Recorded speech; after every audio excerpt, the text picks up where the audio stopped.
everyone, hello. So hello everyone. आज मैं फिर से एक माइक का रिव्यू लेके आया हूँ। ये माइक है Hollyland lark A1 Duo version. इसके अंदर आपको एक चार्जिंग केस मिलता है, ये वाला। और इस चार्जिंग केस में एक रिसीवर मिलता है जो मैंने अभी फ़ोन में कनेक्ट कर रखा है।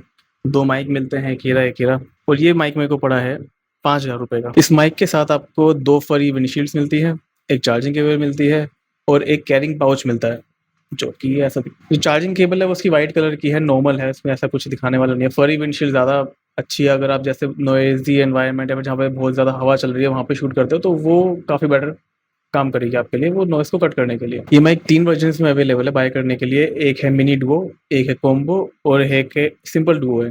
तो सिंपल डुओ तो ये मेरे वाला ही वर्जन है जिसके अंदर आपको एक चार्जिंग केस मिलेगा, बाकी सब चीज़ जो मैंने बताई वो सब मिलेगा। एक जो मिनी वर्जन है उसको लेने का मुझे इतना फ़ायदा नहीं लगा क्योंकि उसके अंदर चार्जिंग बॉक्स नहीं मिलता, उसके अंदर एक चार्जिंग डॉक मिलता है। उस चार्जिंग डॉक में बैटरी नहीं है। अब आपको उसको पावर बैंक या फिर अपने चार्जर से कनेक्ट करना पड़ेगा, उससे ही चार्ज करना पड़ेगा। तो वो मेरे को इतना सेंस नहीं लगा। और कॉम्बो वाला एक्चुअली 7,000 रुपये का है। वो उसके अंदर क्या 2 रिसीवर मिलते हैं, एक जो लाइटनिंग वाला है और एक टाइप सी वाला है। आपके पास पुरानी जनरेशन के आईफ़ोन है जिनके अंदर लाइटनिंग पोर्ट होता था, तो आप 7,000 वाला ले सकते हो। अगर आप भी इस माइक को बाय करने के लिए सोच रहे हो तो और आपका बजट भी 5,000 रुपये है, तो मेरे हिसाब से ये बेस्ट माइक रहेगा 5,000 रुपये में बाय करने के लिए। क्योंकि इसके अंदर एक तो चार्जिंग केस मिल जाता है, आपको फरी विंडशील्ड मिल जाती हैं, चार्जिंग केबल मिल जाती है, 2 माइक मिल जाते हैं, मैग्नेटिक अटैचमेंट के साथ। ये वाला मैग्नेट काफ़ी स्ट्रॉन्ग मैग्नेट है वैसे इसकी एक्चुअली। तो मेरे हिसाब से 5,000 रुपये में ये बेस्ट इन्वेस्टमेंट होएगी, क्योंकि अगर डीजेआई के बाद कोई बंदा अच्छा माइक ढूँढता है, तो वो होलीलैंड का ही ले लेता है। मेरे ख्याल से आपने काफ़ी यूट्यूबर्स को देखा भी होगा, एक पॉइंट साइज़ का मतलब माइक वो यूज़ करते हैं होलीलैंड का। आई थिंक लार्क M2 है उसका नाम। और जहाँ तक बात करें इसकी नॉइज़ कैंसलेशन की, तो इसकी नॉइज़ कैंसलेशन काफ़ी सही है। ये अभी मीडियम पे है। इसके 3 लेवल हैं, एक तो है लो, मीडियम और एक स्ट्रॉन्ग। स्ट्रॉन्ग वाला मतलब बाहर आउटडोर्स के लिए है। अभी मैं रूम में बैठा हूँ, मेरे रूम में कूलर चल रहा है, पंखा चल रहा है और मैंने मीडियम पे कर रखा है। और हाँ, वॉल्यूम गेन मैंने लेवल 5 पे कर रखा है, तो उसके बाद ये साउंड ऐसी आ रही है। और मैंने माइक यहाँ पे पकड़ भी रखा है। मैं एक बार माइक को अपनी टी-शर्ट पे लगा के बोलता हूँ, आपको दिखाता हूँ कैसा साउंड करूँगा। तो अभी मैंने माइक को अपनी टी-शर्ट पे लगा लिया है और अभी आपको पता लग रहा होगा कि माइक मतलब अगर मेरे फेस से इतना दूर है और मेरी टी-शर्ट पे लगा हुआ है तो मैं कैसा साउंड कर रहा हूँ।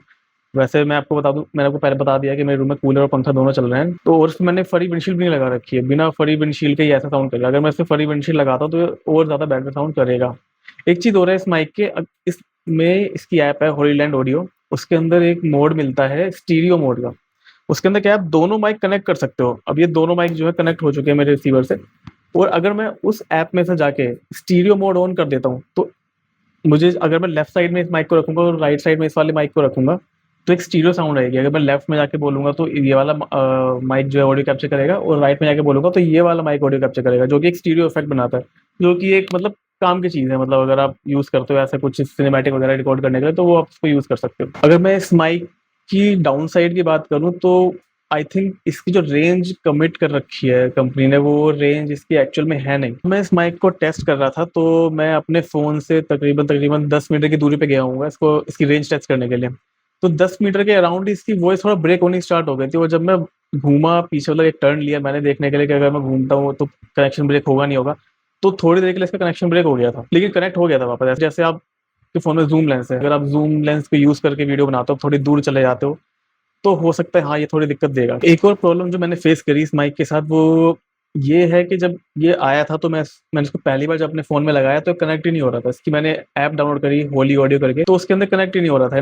ना ही मेरे कैमरा ऐप में, जो इसकी डिफ़ॉल्ट कैमरा ऐप है, उसमें शो भी नहीं हो रहा था ये। तो मेरे को लगा शायद खराब प्रोडक्ट आ गया, कुछ हो गया। अब मैंने सारी मैनुअल पढ़ी, मैंने यूट्यूब पे देखा, बाकी रिसर्च करी कि ऐसा क्यों हो रहा है, कहीं कोई आंसर नहीं था। तो मैंने सोचा अपने कंप्यूटर में लगा के देखता हूँ। जब मैंने अपने कंप्यूटर में लगाया तो मेरे कंप्यूटर से ये 1 सेकंड में कनेक्ट हो गया।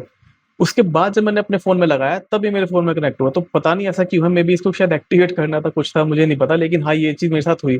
तो हो सकता है कि ये चीज़ आपके साथ भी हो। चीज़ जो मैंने एक्सपीरियंस करी वही मैं आपको बता रहा हूँ, और ये मेरे को यूज़ करते हुए अभी 1 ही दिन हुआ है। अभी मैं इसको थोड़ा इन डेप्थ यूज़ करता हूँ, फिर मैं बताऊँगा आपको नेक्स्ट वीडियो में कि मतलब कैसा ये, क्या चीज़ इसके अंदर और ज़्यादा खराब है या फिर क्या चीज़ बहुत ज़्यादा अच्छी है इसके अंदर। एक चीज़ और इसके अंदर अच्छी है, इसके अंदर दोनों तरफ बटन दे रखे हैं। जैसे ये माइक है, इस माइक में भी एक बटन दे रखा है जिससे कि मैं कंट्रोल कर सकता हूँ। नॉइज़ कैंसलेशन बंद और चालू कर सकता हूँ। हाँ, नॉइज़ कैंसलेशन का लेवल ऊपर-नीचे नहीं कर सकता मैं इस बटन से, वो चीज़ हमें ऐप से ही करनी पड़ेगी। हमने ऐप में लेट्स सपोज़ स्ट्रॉन्ग सेट कर दिया, तो उसको मैं बंद या चालू कर सकता हूँ कि complete noise cancellation turn off हो जाए और टर्न ऑन हो जाए, बस उसके लेवल को मैं ऊपर नीचे नहीं कर सकता। उसको करने के लिए मुझे ऐप में ही जाना पड़ेगा। एक बटन यहाँ पे दे रखा है, एक बटन इसके वहाँ पे रिसीवर में दे रखा है। दोनों साइड से हम इसको कंट्रोल कर सकते हैं, मतलब उसको म्यूट करने के लिए, कनेक्ट करने के लिए, पेयरिंग मोड में डालने के लिए, नॉइज़ कैंसलेशन टर्न ऑफ या ऑन करने के लिए, ये सब चीज़ें दोनों से हम कर सकते हैं। और इस माइक की ऐप में कुछ एक्स्ट्रा फीचर्स भी मिलते हैं, जैसे रिवर्ब मोड हो गया, ईक्यू मोड हो गया। ईक्यू मोड में एक्चुअली क्या है, वो आपकी आवाज़ को थोड़ा और बेटर साउंड करवाएगा, जो वोकल्स है उनको और ज़्यादा बेटर साउंड करवाएगा। जब मैंने वो यूज़ किया तो मेरे को इतना खास कुछ लगा नहीं, तो मैंने वो ऑफ ही कर रखा है। और रिवर्ब मोड मतलब वो थोड़ी आवाज़ गूंजती है उसके अंदर। ऐप के अंदर आप इसका फर्मवेयर अपग्रेड कर सकते हो, जो कि आते के साथ ही मैंने कर लिया था इसका फर्मवेयर अपग्रेड, और अभी उसके बाद ही ये साउंड है। मैंने दोनों बार आवाज़ रिकॉर्ड करी थी, फर्मवेयर अपग्रेड करने से पहले, फर्मवेयर अपग्रेड करने के बाद। दोनों बार मेरे को इतना कुछ ऑडियो में कुछ चेंज नहीं दिखा।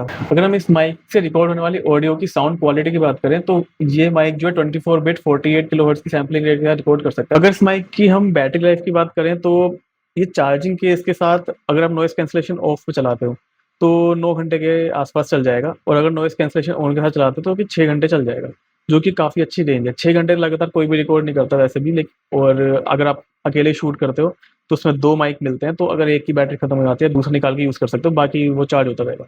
इसलिए चार्जिंग केस लेने वाला सेंस बनाता है, विदाउट चार्जिंग केस वाला सेंस नहीं बनाता इसलिए।